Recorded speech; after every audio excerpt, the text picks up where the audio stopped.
Assalamualaikum warahmatullahi wabarakatuh. Salam sejahtera bagi kita semua. Pertemuan sebelumnya, kita telah membahas teori yang mendasari fenomena spektrofotometri UV vis.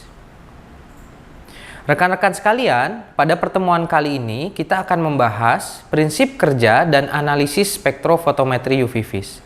Pada pertemuan ini juga akan sedikit dibahas terkait perhitungan untuk mendapatkan konsentrasi sampel. Mengingatkan kembali, setelah menyaksikan video pembelajaran ini, jangan lupa rekan-rekan untuk mengerjakan tugas pertemuan ini, serta mengisi ujian formatif dan sumatif yang merupakan kriteria ketuntasan pertemuan ini.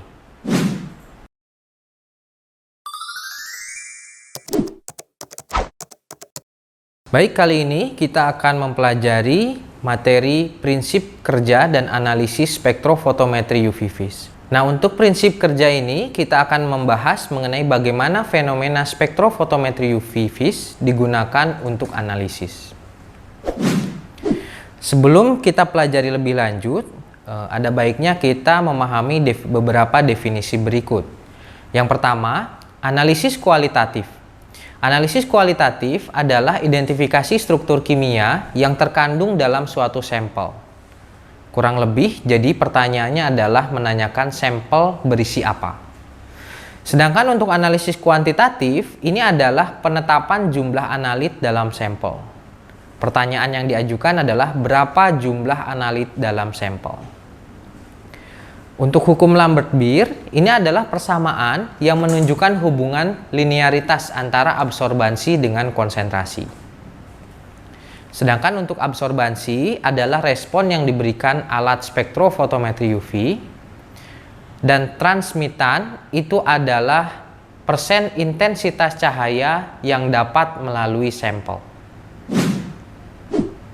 Untuk prinsip spektrofotometri UV vis sendiri, larutan sampel itu akan dikenai atau dilalui oleh radiasi elektromagnet. Dalam hal ini adalah sinar UV atau sinar visible, sehingga menyerap energi atau radiasi.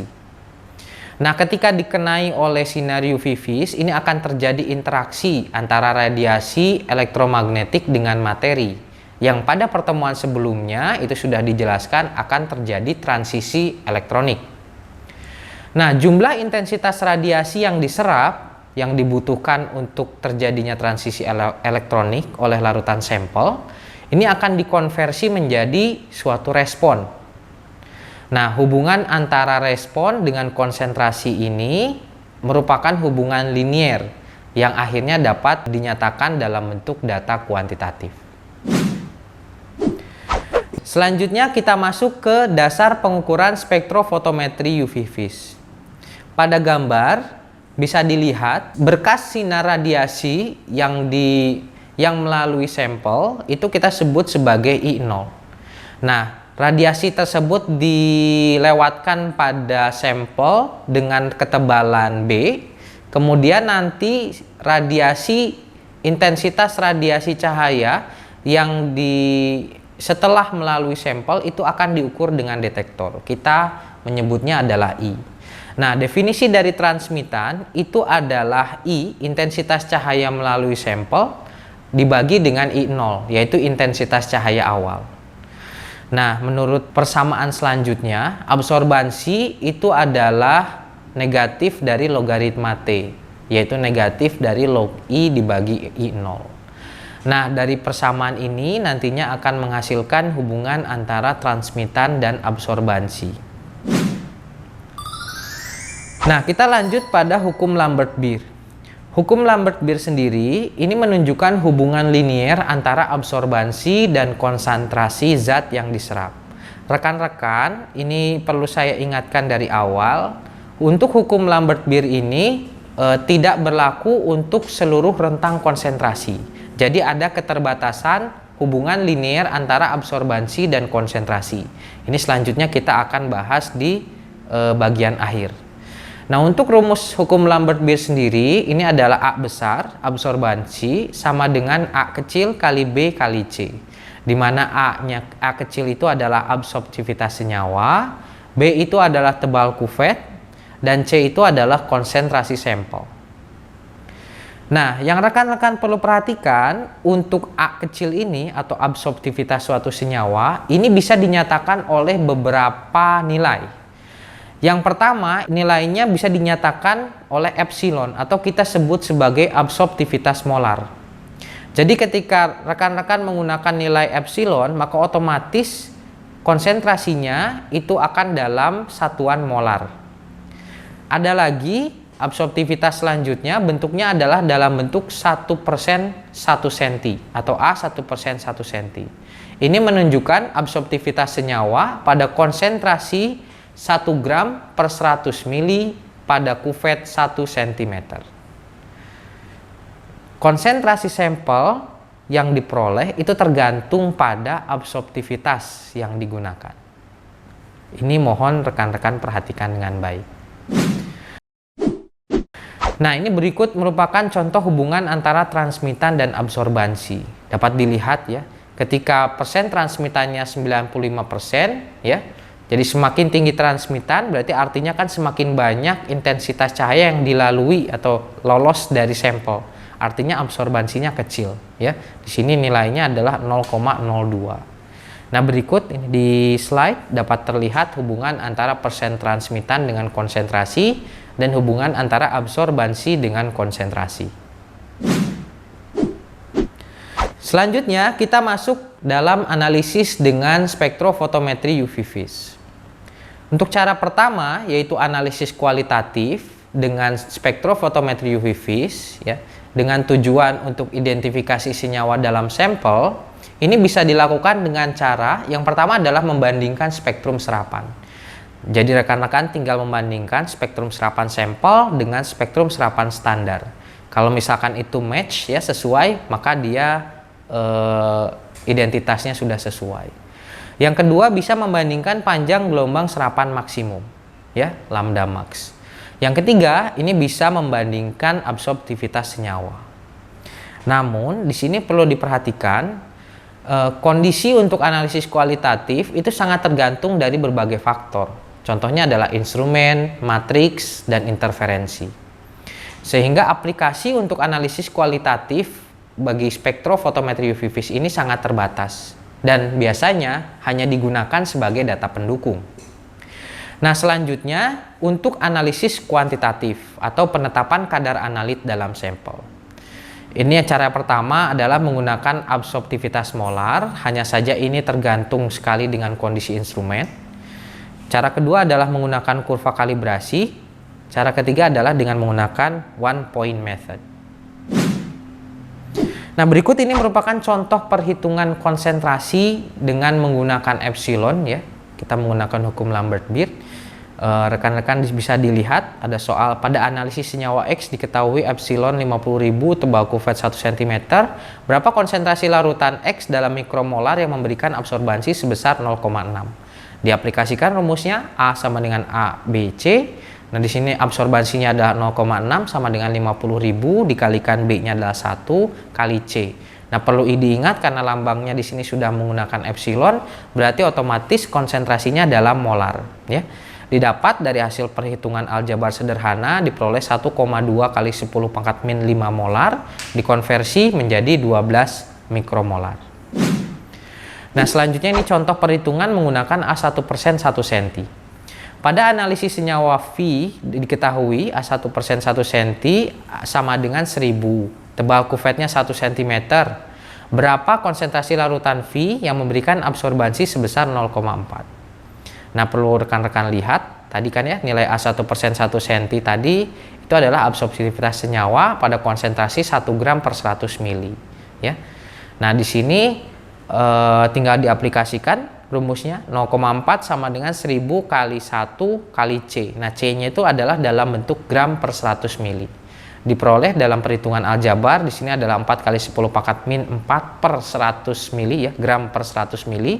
Kemudian dikonversi menjadi 4 kali 10 pangkat min 6 gram per mili. Kemudian bisa diubah lagi jadi 4 mikrogram per mili. Nah, ini berikut merupakan contoh cara analisis kuantitatif spektrofotometri UV vis. Nah, cara analisis kuantitatif yang umum digunakan itu salah satunya adalah pembuatan kurva kalibrasi. Nah, metode ini merupakan metode yang standar digunakan khususnya dalam bidang penelitian, ya. Nah, untuk pembuatan kurva kalibrasi sendiri, tahapannya adalah pembuatan larutan standar, ya. Dibuat dulu larutan stoknya, kemudian dilakukan pengenceran sampel hingga diperoleh beberapa seri larutan kurva kalibrasi. Kemudian diukur menggunakan spektro UV. Hasil pengukuran misalkan di sini didapat 5 konsentrasi, kemudian diperoleh kurvanya ya, dibentuk antara absorbansi dengan konsentrasi, dimasukkan ke dalam Excel misalkan. Kemudian dihitung persamaan regresi linearnya. Untuk kasus ini diperoleh persamaan regresi linearnya adalah Y sama dengan 0,035X plus 0,0013. Nah, misalkan absorbansi sampelnya adalah 0,15.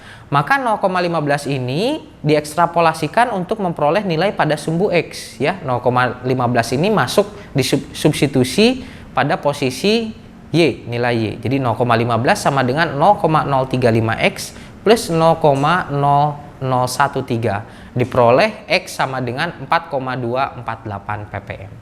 Nah, ini adalah salah satu cara untuk analisis kuantitatifnya. Nah, yang selanjutnya cara untuk soal yang sama itu bisa menggunakan one point method atau perbandingan absorbansi standar dengan sampel. Untuk cara ini lebih sederhana karena hanya dibutuhkan standar dalam satu konsentrasi, ya. Jadi contoh soal yang sama pada slide sebelumnya diaplikasikan untuk cara one point method. Hanya saja untuk kasusnya one point method kita hanya menggunakan data satu standar. Nah, rumusnya adalah A1 per A2 sama dengan C1 per C2. Dengan A1-nya serapan standar, A2-nya adalah serapan sampel. C1-nya adalah konsentrasi standar, dan C2-nya adalah serapan sampel. Nah, kalau dilihat dari contoh, misalkan A-nya 0,15, maka diperoleh 0,14 ya. A1-nya 0,14 ini diperoleh dari standar, dibagi dengan 0,15 sama dengan 4 per C2. Hasil dari pengolahan aljabar diperoleh C2-nya adalah 0,428. Namun rekan-rekan perlu perhatikan ya, selalu gunakan absorbansi standar yang terdekat dengan absorbansi sampel. Sekali lagi, saya ulang, untuk cara one point method, selalu pilih absorbansi standar yang terdekat, sedekat mungkin dengan absorbansi sampel. Kenapa? Ini untuk meminimalisasi pengaruh dari gradien kurva kalibrasi. Jika Anda pilih, rekan-rekan pilih nilainya yang terdekat, maka efek dari gradien ini akan minimal. Sehingga nilai yang diperoleh itu akan lebih tepat atau lebih akurat. Selanjutnya, di sini kita bahas mengapa perhitungan dilakukan di panjang gelombang serapan maksimum. Ini ada beberapa faktor, salah satunya di sini adalah meningkatnya sensitivitas dan akurasi dalam pengukuran. Selain itu juga efek interferensi dari senyawa lain atau pengotor akan lebih kecil. Kemudian selanjutnya, pengukuran tidak akan secara signifikan dipengaruhi oleh kesalahan kecil pada setting panjang gelombang. Nah, berikut merupakan pelarut-pelarut yang biasa digunakan dalam pengukuran dan nilai cut-off-nya.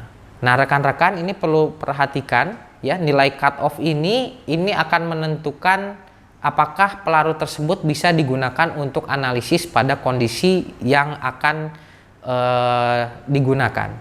Jadi rekan-rekan perlu perhatikan ketika misalkan nilai cut-off-nya itu overlap atau hampir sama dengan nilai panjang gelombang serapan maksimumnya, tolong pelarut tersebut dihindari ya. Jadi gunakan pelarut lain. Nah, selanjutnya di sini kita bahas mengenai penyimpangan hukum Lambert-Beer. Jadi hukum Lambert-Beer ini tidak bisa berlaku untuk seluruh konsentrasi ya. Salah satunya yang pertama adalah pada larutan pekat. Jadi pada konsentrasi larutan yang terlalu pekat, absorbansi yang terbaca itu tidak terlalu tinggi sehingga tidak berhubungan linear dengan konsentrasi ya. Jadi tidak dapat digunakan kembali. Artinya untuk pengukuran spektrofotometri UV larutannya harus dalam kondisi encer. Selanjutnya ada faktor instrumentasi ya. Contohnya adalah sinar yang diserap itu tidak monokromatis atau instrumennya menyebabkan beberapa panjang gelombang. Selanjutnya faktor lain adalah faktor kimia. Di sini biasanya disebabkan karena terjadinya reaksi disosiasi, asosiasi, polimerisasi, solvolisis. Nah, jika terjadi hal tersebut, ini maka konsentrasi zatnya yang terukur akan berkurang. Karena perubahan struktur ini akan menyebabkan perubahan jumlah kromofor, yang akan menyebabkan perubahan absorbansi. Kesimpulan pada pertemuan kali ini yang bisa kita tarik, yang pertama adalah spektrofotometri UV vis lebih banyak digunakan untuk analisis kuantitatif. Selanjutnya, jenis absorptivitas menentukan konsentrasi sampel yang diperoleh pada persamaan Lambert-Beer. Selanjutnya, analisis kuantitatif itu dapat dilakukan dengan cara pembuatan kurva kalibrasi dan one point method. Dan penyimpangan hukum Lambert-Beer itu bisa disebabkan oleh beberapa hal. Salah satunya adalah konsentrasi larutan terlalu tinggi, faktor instrumentasi, dan faktor kimia. Demikianlah materi terkait prinsip kerja dan analisis spektrofotometri UV vis pada pertemuan kali ini. Terima kasih atas perhatian yang diberikan. Semoga rekan-rekan sekalian sehat dan semangat mengikuti pembelajaran ini hingga selesai. Saya tutup. Assalamualaikum warahmatullahi wabarakatuh. Salam sejahtera.